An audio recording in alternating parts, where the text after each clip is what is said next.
to London,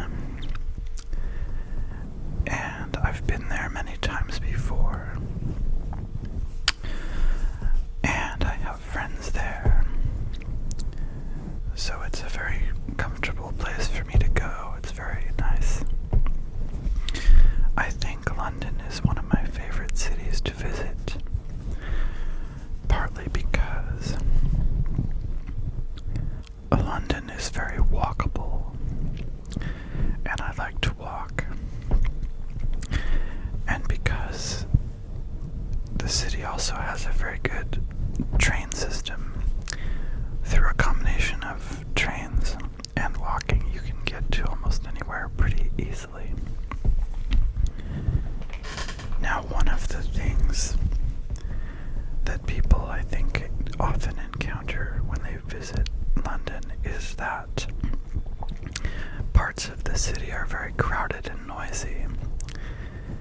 And, of course, tourists tend to go to the places that are very crowded because those are the big attractions that people want to see.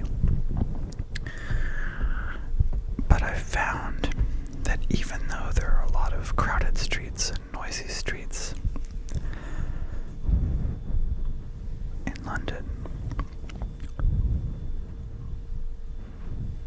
there are also a lot of smaller streets that are quieter, calmer, more charming, and more relaxing to walk on. So I tend to look at Google Maps and try to find those smaller streets that still lead to the place I want to go to, and walk down smaller streets. And it can be really nice.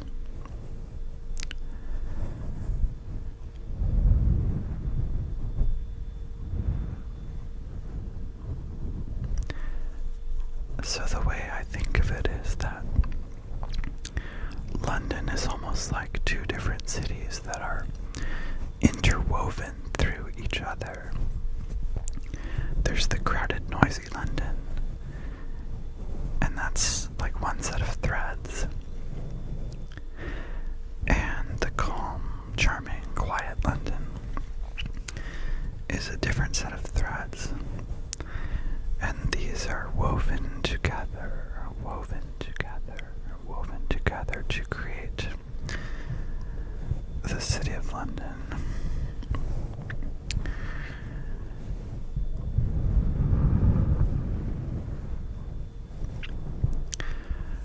Another thing I did there was I went to a festival called the Greenwich and Docklands Festival. And I only went to one event, but it was a very interesting one.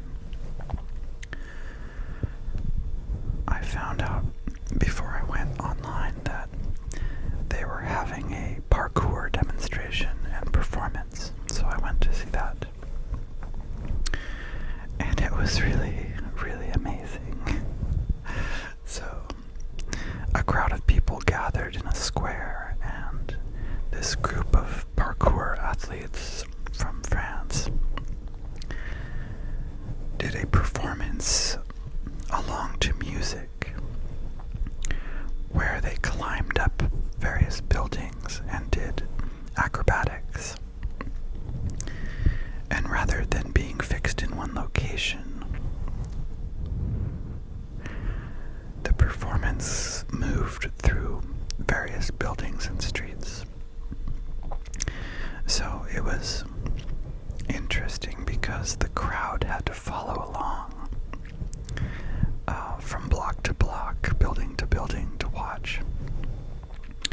And so they had positioned speakers around so that they could have music at the various buildings.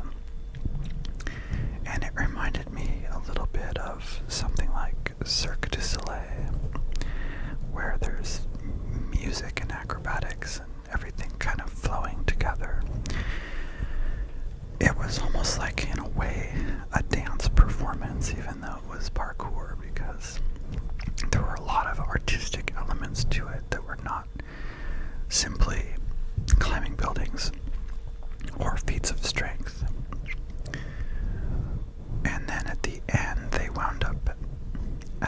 4-story building. At least I think that's how tall it was. And a live choir performed some music. And they climbed all the way to the top of the 4-story building on the outside, of course, and did some running and jumping acrobatics along the top of the building. And it was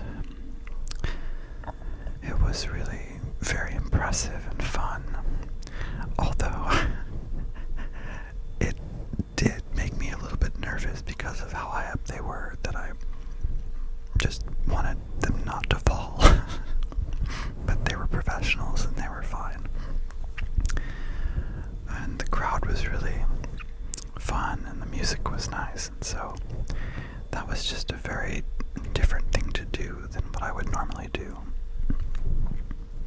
Normally, I tend to go to museums in London, and if you look online, depending on which site you look at, the number of museums in London is at least 170, but some sites list larger numbers, like over 200. Probably depends on exactly what you categorize as a museum. But because of the large number of museums, I try to go to at least one new one that I've never been to before each time I go to London. And I don't think I will ever run out of museums because I only go there about once a year. This time, one of the ones I went to that was new for me was the Transport Museum, where they show the history of transportation in London, different phases of trolley cars and railways and other types of transportation. And it was pretty fun. I liked it, although that museum does get crowded because it's very popular with families bringing kids to see the vehicles. But it was still, I thought, very worthwhile to see. It's a place to go at least once, I think. And then I also went to a completely different museum called the Sir John Soane Museum, and that one is a building that used to be the private house of John Soane, and he decided that he would donate his house and the art collection inside it to be a museum after he died, as on the condition that they didn't change it at all. So they can't add or remove anything. And what this means is that unlike most museums that have signs put up explaining the different artworks, they're not allowed to do that because that would be altering how it was when he lived there. So instead of that, you can download an audio tour that will tell you at least about some of the artworks in there. And it was amazing how many different things he had. The house is just completely full of different artifacts. So if you like that sort of thing, I would recommend it. That museum is also popular, but they limit how many people can be in there at any one time, so it doesn't really feel like you're completely, giant crowd. It's more laid back than that, so it's good. I would recommend that one too.